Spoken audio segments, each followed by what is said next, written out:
Shalom, selamat pagi Bapak Ibu Jemaat Tuhan. Firman Tuhan pada hari ini tertulis pada Roma 8 ayat ke-13. Begini firman Tuhan. Sebab jika kamu hidup menurut daging, kamu akan mati. Tetapi jika oleh roh kamu mematikan perbuatan-perbuatan tubuhmu, kamu akan hidup. Demikian firman Tuhan.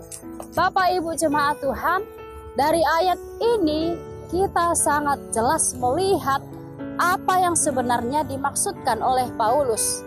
Paulus ingin agar kita semua hidup tidak menurut daging, tetapi menurut roh. Mengapa? Karena jika kita hidup menurut roh, maka perbuatan-perbuatan daging kita akan dimatikan.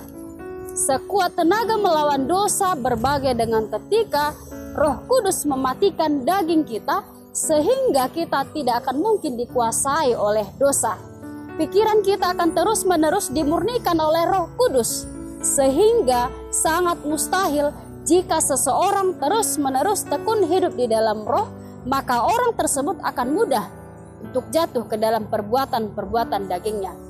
Sekuat tenaga dengan menggunakan tenaga sendiri atau usaha sendiri tidak akan pernah berhasil untuk melawan daging atau dosa. Kita pasti akan jatuh lagi dan jatuh lagi. Hanya dengan kekuatan Roh Kuduslah maka daging kita akan dimatikan, sehingga kita dimampukan untuk lepas dari perbuatan dosa atau perbuatan-perbuatan daging.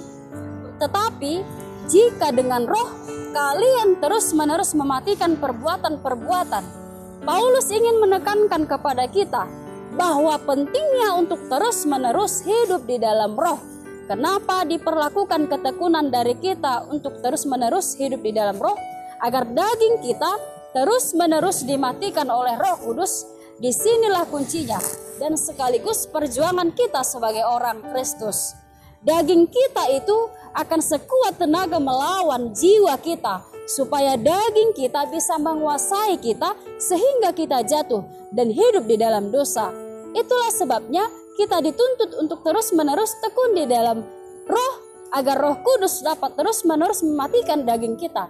Jika kita lalai sedikit saja, jangan heran, maka keinginan daging seperti misalnya hawa nafsu, pikiran kotor, emosi, dan lain-lain akan terus-menerus menyala di dalam tubuh kita. Keinginan daging ini tidak akan pernah bisa kita lawan dengan kekuatan kita sendiri. Pasti kita akan jatuh dan gagal terus. Disinilah peran Roh Kudus yang berfungsi mematikan keinginan daging kita. Bagaimana caranya terus-menerus konsisten di dalam hidup di dalam roh? Yang pertama, yaitu rajin membaca Alkitab. Alkitab akan menyucikan hati dan pikiran kita sehingga Roh Kudus semakin kuat. Yang kedua, rajin berdoa. Berdoa tidak boleh asal-asalan atau hanya ala kadarnya. Berdoa merupakan hubungan intim kita dengan Tuhan Yesus. Yang ketiga, memuji dan menyembah Tuhan. Penyembahan dan pujian kepada Tuhan haruslah dilakukan setiap hari dan konsisten.